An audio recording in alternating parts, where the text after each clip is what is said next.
Oke, selamat sore Mbak sama Mas kalian.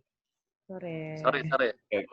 Aku mau opening dulu bentar. Oke, selamat datang semuanya di Cerita Pemuda oleh Youth Mouse Indonesia. Jadi Cerita Pemuda itu aku kasih tahu lagi bahwa sebagai satu program kita yang men-sharing pengalaman-pengalaman yang dari seorang yang mungkin bisa meningkatkan inspirasi untuk pemuda-pemuda yang ada di luar sana. Itu Cerita Pemuda.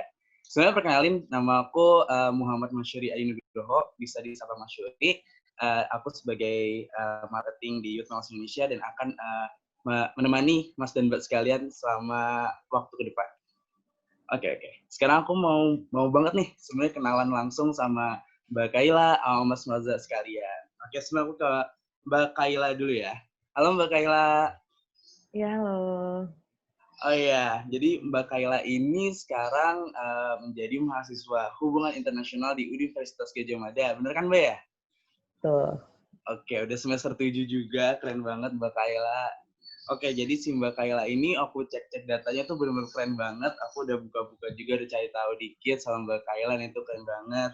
Sampai saat ini Mbak Kaila itu udah menjadi Research and Advocacy Coordinator di Girl Up UGM ya Mbak ya, bener ya?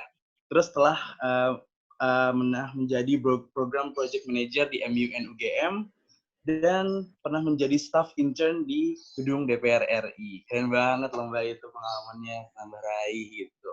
Sudah masih banyak lagi yang aku cek, tapi kayaknya yang aku spotlight itu dari 3 ini gitu. Dan Mbak Kaila ini asalnya dari kota Balikpapan. Bener ya Pak? Ya, benar. Oke, bener banget. Oke. Terus juga ini kita langsung ke Bang Faza. Halo Bang Faza. Halo. Oke, jadi Bang Faza ini adalah mahasiswa juga dari Teknik Metalurgi Universitas Indonesia. Benar banget. Dan sekarang salah satu yang aku spotlight banget si Bang Faza ini udah menjadi Ketua Majelis Permusyawaratan Mahasiswa Fakultas Teknik Universitas Indonesia. Keren banget loh Bang. Oke, terus juga pengalaman yang aku cek nih, Bang Faza juga sering banget rajin menjadi asisten laboratorium juga ya. Iya, betul. Udah aktif, berprestasi juga mungkin gitu kan. Terus pernah menjadi intern di Manufacturing Engineering di PT SKK ya, kalau nggak salah namanya. Betul. Oke. PT Sentral Kreasi Kencana. Dan juga menjadi co-founder dari beberapa startup gitu. Itu mungkin sekilas tentang Mbak Kaila dan Bang Faza gitu kan. Nah, kan Bang Faza sama Mbak Kaila ini merupakan mahasiswa yang benar-benar di luar dari Pulau Jawa. Jadi aku bisa bilang Bang Faza dan Mbak Kaila ini adalah seorang perantau gitu kan. Soalnya kalau menurut aku ya, perantau itu tuh orang yang berasal dari suatu daerah dan pergi ke suatu daerah lain untuk mengembangkan dirinya, dan pada saat dia udah sukses, dia akan kembali ke asal daerahnya. Itu tuh menurut aku seorang perantau. Kira-kira apa Bang Faza dan Mbak Kaila gitu punya visi lain nggak gitu sebagai perantau? Coba dari Mbak Kaila dulu. Pengen tahu banget nih aku. Menurutku soal apa yang akan terjadi di masa depan itu nanti ya, apakah akan aku kembali ke asalku atau enggak. Tapi nampaknya akan balik sih karena mamaku tinggal di sana.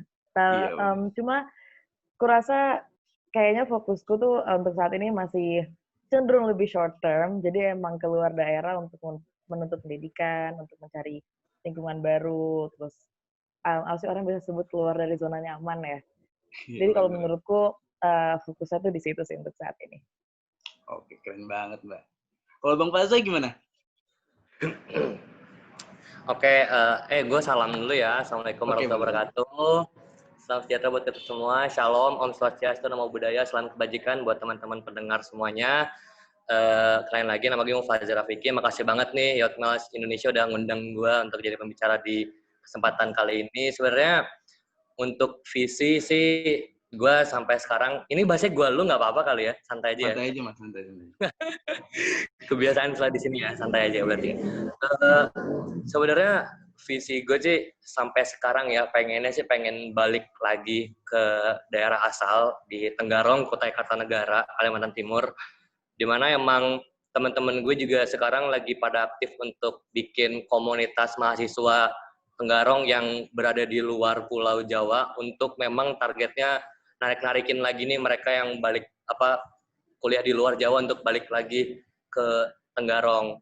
Jadi sih untuk sampai sekarang sih visi gue masih pengen untuk balik lagi.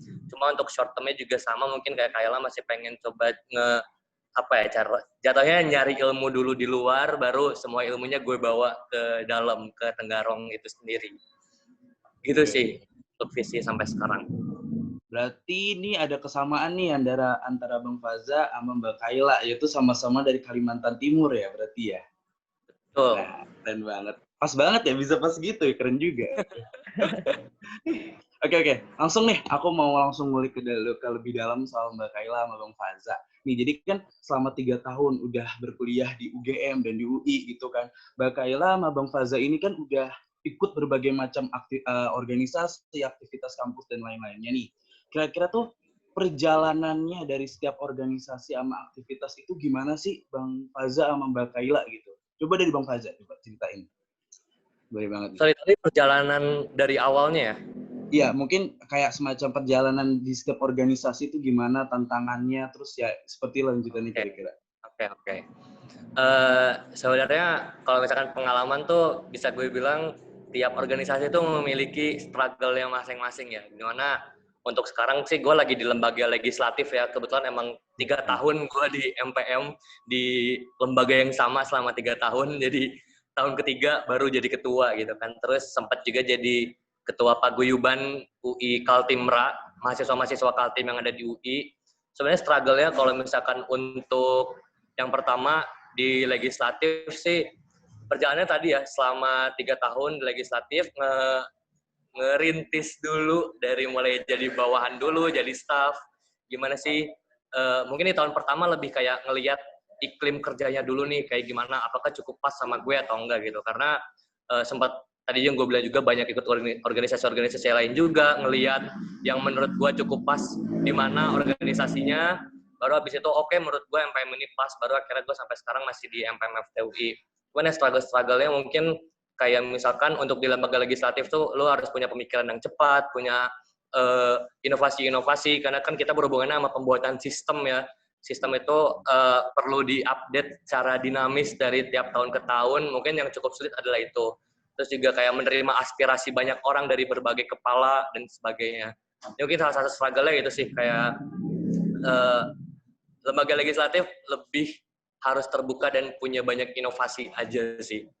Cukup sulit dari situ. Benar, berarti kalau Mas Bang Faza ini udah kayak benar-benar dari nol sampai akhirnya duduk posisi seperti ini ya di MPM tuh perjalanannya panjang banget ya Bang ya.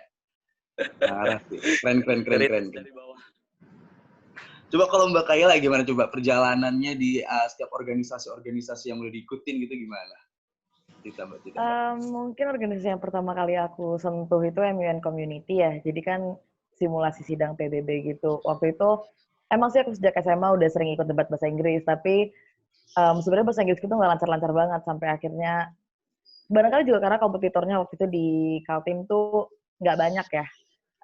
Jadi keinginanku untuk berkompetisi tuh pada waktu itu nggak benar-benar ditekan gitu. Tapi kemudian pas di Jogja ketemu orang-orang, ngeliat orang-orang, wah gila jago-jago banget, gue nggak sejago itu gitu waktu itu aku mikir. Jadi aku harus bekerja lebih keras dari orang-orang untuk bisa menguasai bahasa Inggris yang jauh lebih lancar. Spoken ya, bicara gitu. Kalau writing, alhamdulillah udah lancar. Terus di MUN Community kan jadi member biasa, terus ikut-ikut berbagai perlombaan, menang perlombaan, dan pada akhirnya aku berhasil mengumpulkan beberapa list prestasi. Dari situ aku kemudian punya kesempatan untuk bisa maju jadi sekretaris jenderal di Joinmun, Jogja International MUN, yang pada waktu itu adalah salah satu MUN terbesar dan paling bergengsi se-Indonesia. Kemudian di sisi lain, sebenarnya di saat yang sama aku juga ikutan di divisi manajemen opini publik Dewan Mahasiswa Visipol. Itu aku merasakan dua dunia yang sangat berbeda gitu. Kalau ikut simulasi sidang PBB itu ikutan kompetisi yang terkesan elit banget. Orang-orang datang tuh pakai jas di hotel conference-nya biasanya. Tapi kalau ikutan di MOP, Dema Visipol itu ikut-ikutan demonstrasi, Iya ikut-ikutan benar banget. diskusi-diskusi yang sambil ngemper-ngemper di jalan gitu misalnya. Dan pada waktu itu, pada akhirnya menurutku perkembangan paling penting yang aku rasakan dari waktu ke waktu dan dari organisasi ke organisasi adalah menurutku adalah perkembangan keilmuan dan posisi posisi ideologi politik yang pada akhirnya aku pilih. Dan itu menurutku banyak banget pelajaran di dalamnya. Sampai pada akhirnya aku bergerak di bidang gender, menjadi kepala riset dan advokasi di Girl Up UGM. Itu menurutku adalah hasil dari segala kulminasi dan berbagai realita yang aku hadapi di di medan yang berbeda-beda gitu, di bentuk organisasi yang berbeda-beda gitu sih. Wow. Keren banget ya, berarti Mbak Kaila tuh bisa bekerja dalam beberapa tempat dalam satu waktu. Aku nggak yang gimana tuh, tapi inspirasi aku banget sih sebenarnya untuk nyoba kayak gitu. Oke. Nih berarti kan sampai sekarang nih kayak di kondisi yang pandemi kayak gini, Mbak Kaila, Bang Faza itu benar-benar masih manggul tanggung jawab gitu kan ya, bener nggak sampai sekarang? Nah, di kondisi saat ini, Mbak Kaila sama Bang Faza nih stay di kampung halaman apa tetap stay di tempat Bang Faza dan Mbak Kaila itu bertanggung jawab gitu? Dan bagaimana sih cara manage komunikasi antar selama pandemi gini antara Bang Bebani sama komunikasi yang ada di rumah di daerah gitu. Coba Mbak Kaila ceritain. Sharing gitu. Sebenarnya aku kemarin sempat balik ke Balikpapan. Pada waktu itu, jadi pada akhirnya tanggung jawab yang harus aku lakukan waktu itu sebagai kepala riset dan advokasi di Girl Up UGM aku kerjakan secara online dan itu tidak ada masalah, aku rasa aku tetap bisa bekerja. Sedangkan di Balikpapan kemarin aku berkali-kali, ada beberapa kali ikut diskusi yang juga kebetulan punya tema yang sama, yaitu soal kekerasan dalam rumah tangga pada waktu itu dan juga ngobrolin soal polemik-polemik berkaitan dengan RUU PKS. Kemudian setelah itu aku kembali ke Jogja lagi. Di sini sebenarnya polanya masih sama, aku masih mengerjakan tugas-tugasku sebagai kepala riset secara daring dan masih keep in touch sama teman-teman yang dari Balikpapan, mau baik itu secara sosial ya, maksudnya bergaul biasa aja, ataupun kerap mengevaluasi juga fenomena-fenomena sosial, politik, dan ekonomi yang terjadi gitu di sana. Kemarin kan, ketika kemarin misalnya waktu ada protes se-Indonesia gitu kan terkait Omnibus Law, kan itu terjadi juga di Balikpapan.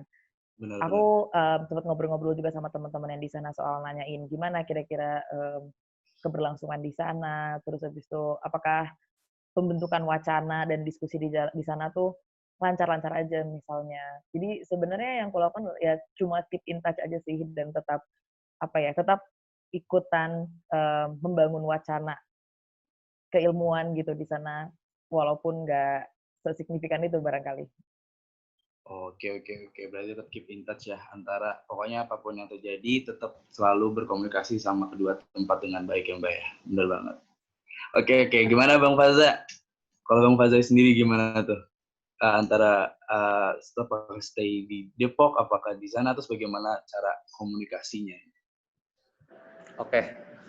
Untuk awal-awal pandemi sih gue sempat stay di Depok itu sekitar sebulan ya. Seingat gue sih udah mulai kuliah online itu 17 Maret, seingat gue.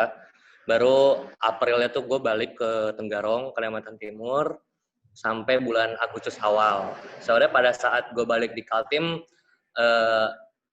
tidak terlalu bermasalah ya, karena emang semua rapat gue udah coba 1 bulan pertama tuh karena gue di Depok menyesuaikan dulu nih lembaga gue bisa nggak sih rapat online tetap bisa nggak sih berjalan dengan seperti biasanya gitu. Oke, kalau menurut gue aman-aman aja dan gue juga nggak perlu banyak keperluan di kampus atau di Depok. Akhirnya gue balik ke Kaltim melakukan hal yang sama aja sih, kayak rapat paling tiap minggu atau tiap bulan ada rapat-rapat, jadi kayak biasa aja. Cuman ya problemnya mungkin kalau kita misalkan anak organisasi kadang kan rapatnya malam atau kayak gimana. Ketika gue rapat malam agak berisik, nyokap bokap gue kayak kecilin suaranya, jangan kenceng-kenceng atau kayak gimana gitu kan. Jadi sih kadang problemnya udah sama di rumah tuh, atau kadang sering dikasih taunya, kamu tuh di rumah tapi malah sibuknya rapat lagi dan sebagainya gitu. Ya udah, itu emang menjadi tanggung jawab gitu kan, cari win-win solution aja untuk keluarga kayak gimana. Terus di awal Agustus kemarin gue balik lagi ke Depok. Sebenarnya alhamdulillah sih gue ada keluarga juga ya di Bogor, rumah nenek gue. Jadi kadang gue balik ke rumah nenek gue kayak seminggu sekali gitu. Cuman kadang juga ke Depok kalau emang lagi ke kampus, berhubung ada kegiatan asisten laboratorium juga kan, jadi kadang ngecek lab kayak gimana, atau ada yang pengen melakukan penelitian kayak gimana. Ya udah, pada saat Agustus sampai sekarang gue di Depok, atau kadang ke Bogor juga. Maintenance untuk hubungan sama keluarganya sih mungkin lebih kayak ke telepon keluarga aja sih, sesering mungkin, sama ngabarin aja keluarga, karena kadang kalau kita sih mungkin sekarang kayak perasaannya apaan sih ini, orang tua kayak terlalu khawatir banget, cuman kita juga harus ngertiin perasaan orang tua yang kayak agak khawatir lah sama anaknya ditinggal jauh gitu kan, sendirian di negeri antah berantah ya gue bilang kayak gitu, karena kita sebagai orang rantau juga. Jadi gue nelpon kadang kayak seminggu sekali, gue telepon lama, sejam 2 jam ngobrol sama orang tua. Menurut gue hal-hal kayak gitu juga udah cukup membuat orang tua senang gitu akan apa hal yang dilakukan oleh anaknya sekarang. Kayak gitu sih mungkin dari gue. Relate sih sebenarnya, kayak kalau aku tuh pas kemarin masih offline, pas masih di Jogja, kayak semester pertama kan kayak orang tua kayak masih parno-parnonya gitu kan. Nah, jadi kayak ya bener kan, jadi kayak hampir 2 hari sekali nelpon. Ya sih, yang penting kita jaga komunikasi aja terus sama orang tua demi kelancaran aja antara berdua terutama. Oke. jadi kan kita udah sharing nih kesibukannya Bang Faza sama Mbak Kaila nih ya kan. Nah, selama Mbak Kaila, Bang Faza itu ngelakuin berbagai hal di kampusnya masing-masing, suka duka yang paling mendalam sebagai anak rantau dan pelajaran yang Mbak Kaila sama Bang Faza dapetin yang paling deep itu kayak gimana? Coba Bang Faza sharing. Pengalaman apa, sorry? Kayak semacam suka duka yang paling dalam sebagai anak rantau, terus pelajaran yang didapetin gitu.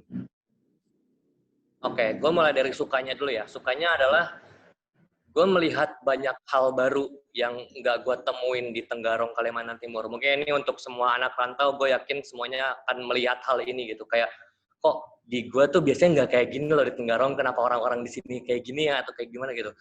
Itu perbedaan yang cukup kelihatan banget ketika gue reunian SMA. Pola pikir anak-anak rantau sama anak-anak yang nggak rantau tuh menurut gue kelihatannya cukup berbeda gitu.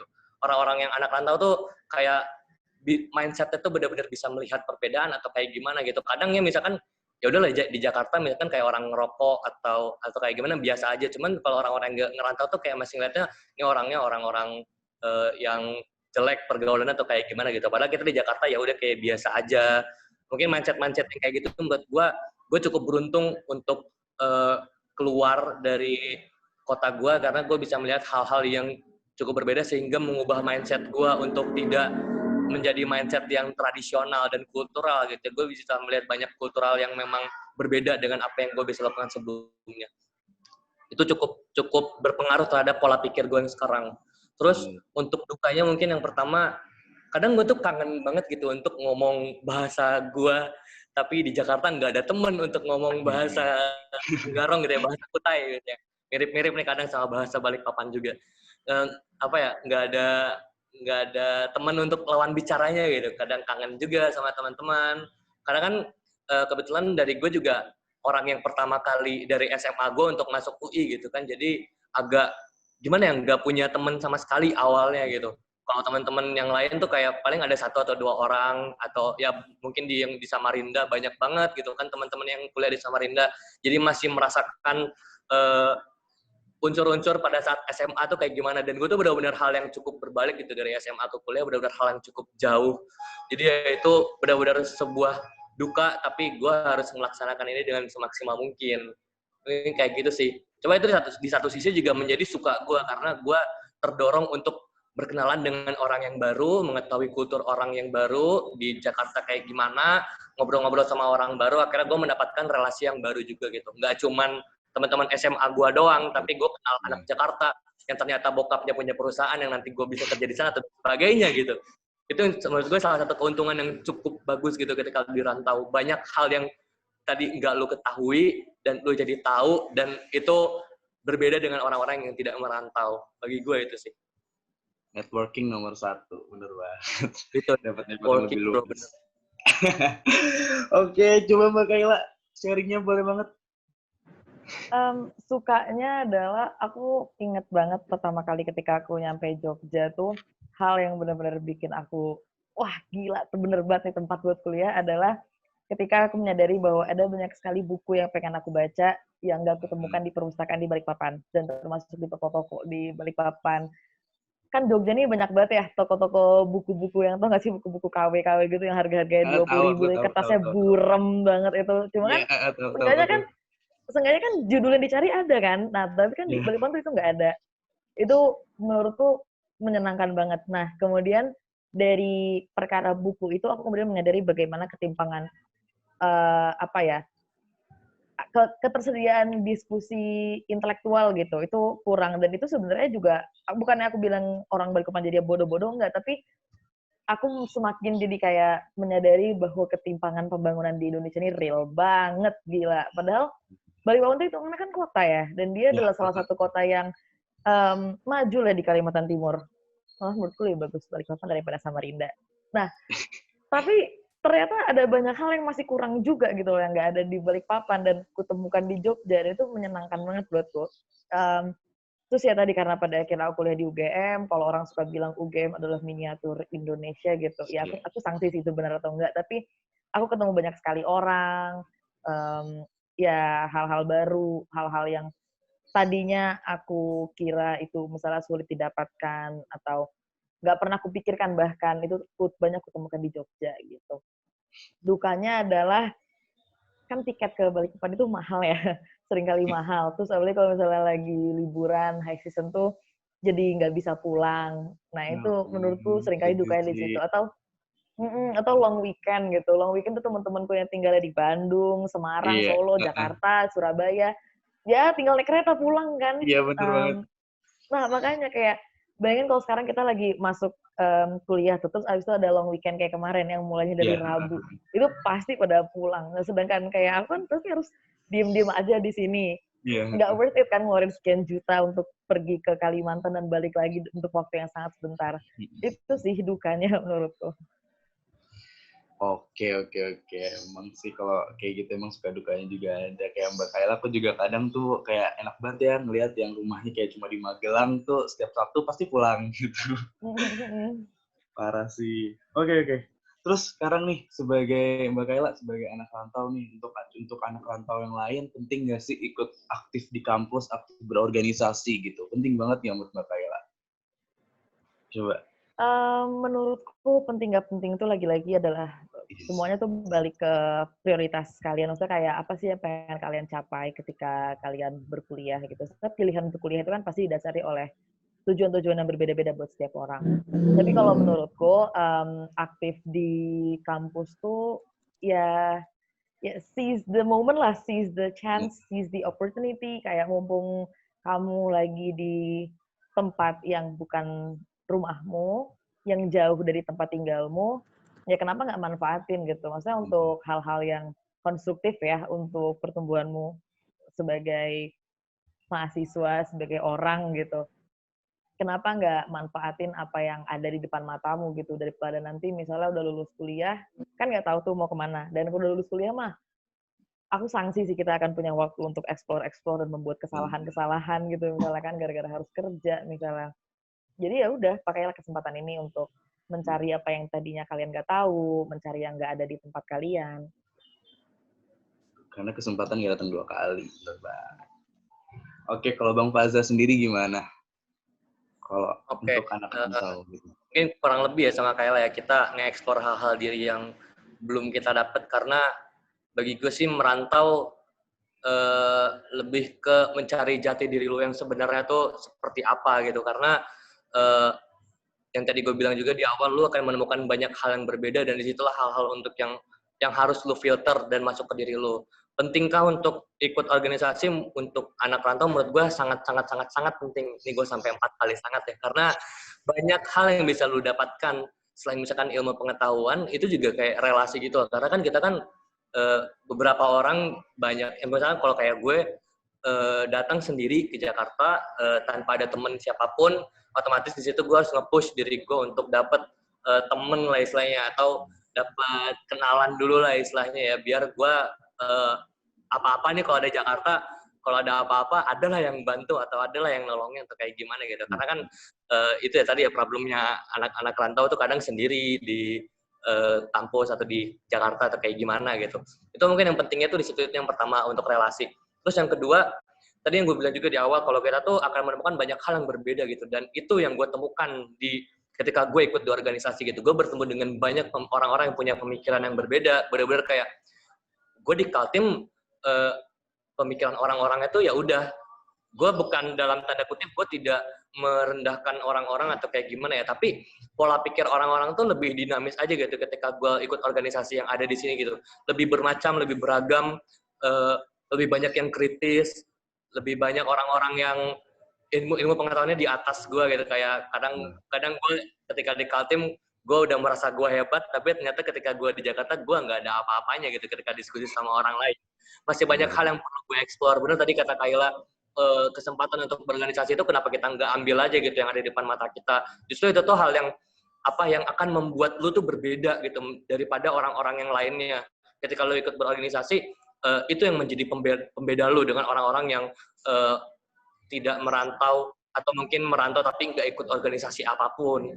Itu menjadi pembeda gitu. Karena banyak juga kayak teman-teman gue yang merantau, cuman dia ya udah fokusnya kuliah pulang. Pada akhirnya hal-hal untuk bertanya atau apa yang circle-nya kecil gitu untuk meminta tolong dan sebagainya. Sedangkan kalau gue alhamdulillahnya ikut ini itu banyak organisasi, banyak koneksi yang akhirnya ketika gue dimanapun gue bisa bertemu, sini dong, gue lagi di Bekasi nih, bisa kesini nggak? Ada yang rumahnya Bekasi nyamperin gue, ada yang rumahnya Tangerang nyamperin gue, atau kayak gimana gitu. Jadi enaknya tuh di situ, banyak kenalan, itu tuh paling kerasa banget dah, koneksi udah paling kerasa banget. Oke. Aku benar-benar ke-inspired banget nih sama pengalaman Mbak Kayla, Bang Faza gitu kan. Kayak dari tadi kita udah bahas, udah ngulik-ngulik secara dalam soal kayak pendapatnya Mbak Kayla sama Bang Faza sendiri. Sampai tadi kita sampai masuk momen kayak deep banget gitu loh. Nah sekarang aku pengen agak nyantai dulu. Kira-kira ada pengalaman lucu gitu nggak selama ngerantau? Coba siapa yang mau duluan? Mungkin Bang Faza atau Mbak Kayla yang mau cerita duluan pengalaman kayak yang bikin ketawa-ketawa mulu gitu selama ngerantau. Ayo, dari gue kali ya. Oke. Oke, kalau dari gue sih ini ya, waktu pas gue datang pertama kali ini ke Jakarta, gue tuh langsung ngechat di grup jurusan gue kan, yang seangkatan sama gue juga, anak-anak metalurgi 2017, gue ngechat, ini ada yang mau asrama nggak bareng gue sekamar, karena kan asrama UI itu satu kamar 2 orang kan. Baru itu gue pengen asrama, gue pengen kenal orang benar-benar dari awal banget gitu. Karena ketika gue ngekos, gue takutnya malah keenakan menjadi individualis, jadi gue nggak tertekan untuk mencari teman gitu. Karena gue dari awal benar-benar cari, gue pengen asrama, gue pengen deket sama orang. Akhirnya gue random aja tuh, gue siapapun dah yang pengen sama gue gitu, emang pengen kenal dari nol. Tiba-tiba ada orang yang ngechat gue kan, gue pengen asrama juga, kita sabi bareng nggak? Oke, boleh kan. Pas bareng tuh ya udah, lu tau lah ya orang-orang yang pertama kali kenal ya jaim segala macam kayak gimana gitu. Tapi ini pada saat udah sebulan 2 bulan ya udah, akhirnya kita sama-sama tahu, oh lu wibu juga, lu nonton anime ternyata tuh banyak kesamaan. Ya udah tuh akhirnya kayak buka-bukaan aja lah, aja udah bodo amat, nggak perlu jaim-jaim. Sampai sekarang teman gue ini yang masih jadi sahabat gue gitu. Itu hal yang lucunya, kita benar-benar jaim-jaiman. Kayak gue inget, namanya si Ojan ya, Fauzan kan. Jan, apaan sih dulu kita aneh banget ya, bener-bener ini. Tahu udah sekarang mah nonton anime juga bareng, ngewibu bareng-bareng dan sebagainya gitu. Itu yang bikin lucu banget sih sampai sekarang. Bener. Unexpectable banget, totonya satu-satu ya suka-suka gitu kan. Punya waifu yang bahas apa nggak, jangan-jangan? Gitu. Oke, Mbak Kayla gimana, ada pengalaman lucu gitu nggak yang bisa diceritain selama ngerantau? Apa ya? Kayak gue nggak ada lucu-lucu banget. Paling ini sih dulu tuh waktu pertama kali aku ke ke Jogja, kan biasa kan mau belanja barang-barang kos. Jadi aku pergi ke Iya. Hypermart, Lipo. Terus tuh Ah. kan Mm-mm. pesan Gojek, terus tuh bapak itu bilang kan, saya ini di Wetan, Mbak. Kan Oh, aku kan nggak tahu Wetan tuh apa kan. Terus iya. tanya, ya itu di mana Pak? Terus ya saya di Wetan Mbak. Nah terus itu tuh benar-benar 30 menit cuma gue pusing Wetan tuh apa. Terus gue tuh benar-benar ngezoomin Google Map terus Iya, kayaknya iya, gue nyari iya. Wetan, gue search gitu. Wetan tuh Aduh. apa? Terus gue benar-benar kayak marah-marah gitu loh. Gak sih, gak marah tuh kayak, Pak, Wetan tuh di mana Pak? Saya cari-cari nggak ada. Terus kan kayaknya dia tuh nggak ngerti kalau gue tuh nggak ngerti. Terus Iya. Pak, Wetan tuh di mana? Terus gue udah kayak keluar, terus kayak nanya-nanya, Pak ini tuh nggak ada yang namanya Wetan. Terus habis itu kayak dia tuh gue, tapi dia tuh juga nggak ngomong Mbak, Wetan tuh artinya apa. Jadi tuh kayak, dia cuma kayak Mbak gitu, kayaknya kan udah nanya-nanya kan Mbak pakai baju apa gitu. Oh iya iya, Iya, dan iya. naik-naik aja kan gue. Intinya gue tuh baru tau Wetan apa tuh kayak sebulan kemudian.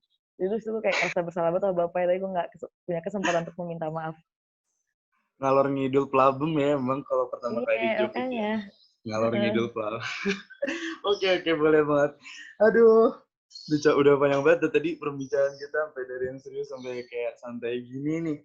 Nah, sebelumnya nih aku mau banget dengerin closing statement dari Mbak Kaila, Bang Faza, sama kayak tips and trick nih, kayak ini kan bentar lagi tahun, oh ya, bahkan angkatan 2020 aja tuh belum ngerasain gimana rasanya kuliah merantau yang secara asli gitu kan sebenarnya. Coba dong bagi tips and trick sama closing statement coba buat yang mau ngerantau. Oke, Mbak Kaila Faza deh, Mbak duluan Kaila aja. duluan. Oke, oke. Gue dulu, Faza dulu nih. Mbak Kaila. Oh ya,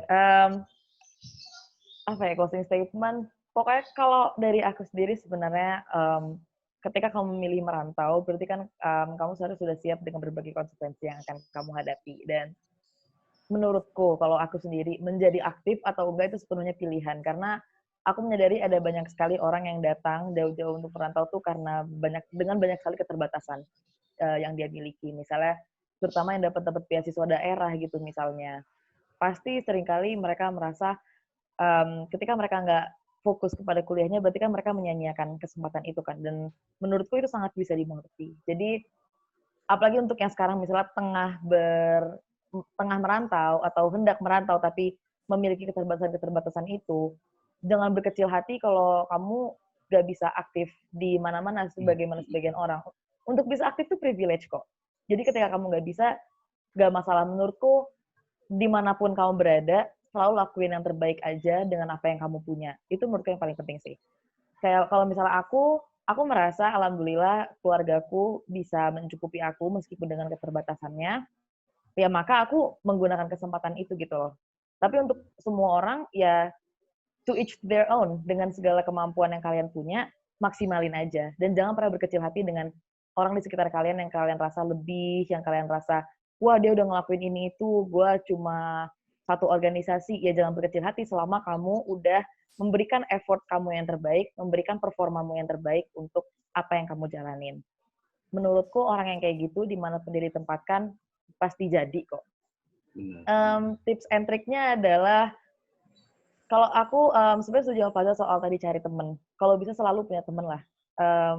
Karena gimana pun meskipun kita datang kuliah itu untuk jadi manusia dan pekerja yang produktif, ujung-ujungnya kita tetap manusia kok. Dan kita akan punya banyak kesedihan, kebahagiaan yang pengen dibagi. Jadi cari temen, jangan kesepian. Tetap berusaha untuk hidup sehat, walaupun hidup merantau tuh pasti ada banget godaannya untuk Tarik-tarik ya, hidup Mbak ya. super gak sehat. Tetap Iya. usahakan untuk jaga badan, hidup kita masih panjang. Pokoknya selalu semangat deh. Gitu aja. Oke, keren banget nih. Mbak Kaila, ini kan Mbak Kaila udah 3 tahun nih di Jogja, ya kan? Masa aku juga di Jogja tapi baru setahun gitu kan. Kalau Mbak Kaila kan udah 3 tahun nih. Nah, ada nggak, Mbak Kaila bisa ngomong bahasa Jawa tapi kayak yang bisa nyemangatin pemuda-pemuda di Indonesia pakai bahasa Jawa, coba? Aku tuh nggak bisa bahasa Jawa, tapi aku cuma bisa cuma bisa denger aja sih. Tapi Oh, denger aja. nggak, tapi aku pernah waktu itu ini quote ini bukan dari aku, ini dari temanku yang bilang, dan ini teringat-ingat sampai sekarang. Oke, apa tuh? Aku boleh banget. Waktu itu aku lagi di kafe terus malas-malasan, terus temanku tuh bilang, Aku maksud itu kasar banget ya. Iya. Apa sih? Mbokmu suwi-suwi cari duit, kon begini, kan dia bilang gitu. Maksudnya, mamamu susah cari duit, kamu males-malesan. Itu menurutku kata yang sangat memicuku untuk semangat. Kena berarti kayak langsung kena. Aduh. Oke, makasih banget ya Mbak Kaila. Sekarang kita pindah nih ke Bang Faza. Coba tips and triknya coba untuk buat perantau. Oke. Tips and trick ya. Yang pertama kali lu datang, benar-benar open sama orang-orang yang mungkin sejurusan sama lu, benar-benar terbuka dulu tentang, pokoknya at least ngobrol aja atau kayak gimana gitu. Ini yang gue lakukan pada saat pertama kali adalah kan ada kumpul-kumpul dulu tuh kumpul jurusan dulu gitu kan, angkatan. Itu gue memberanikan diri, ada yang mau jadi panitia nggak? Gue mau jadi panitia gitu. Itu tuh di samping gue emang pengen jadi panitianya, gue juga ingin kenalan dulu nih sama orang-orang yang ada di situ. Jadi tadi sama juga kayak Kaila, cari teman sebanyak-banyaknya, at least lo biar ada yang nolongin lo lah. Gue sih pemikiran gitu ya, kalau ada apa-apa. Terus yang kedua, cari banyak ilmu sebanyak-banyaknya, karena terdapat perbedaan dari desa atau mungkin kota yang lo tinggal untuk merantau dan dibandingkan dengan kota yang sekarang lo sedang merantau, yang nantinya kalian pada akan merantau di mana, terdapat banyak sekali perbedaan yang bisa dilihat dan bisa dicari. Ambil yang bagusnya, buang yang jeleknya. Gue juga nggak bilang merantau itu bagus semua gitu kan. Kita semua di sini setuju ada hal-hal jeleknya juga gitu. Itu ya pinter-pinter kitanya gimana caranya kita memfilter apa yang udah kita dapat. Yang emang menurut kalian ini nggak bagus untuk dibawa, ya nggak usah. Tapi kalau kalian cukup amazed dan inspired tentang apa yang dibawakan oleh seseorang, silakan diambil kayak gitu. Terus yang selanjutnya sih tadi setuju banget nih kata Kaila yang lu mau aktif organisasi mau enggak itu adalah pilihan. Kalau tambahan dari gue, tapi kalau emang misalkan kan pilihan gue adalah menjadi aktif di organisasi ya.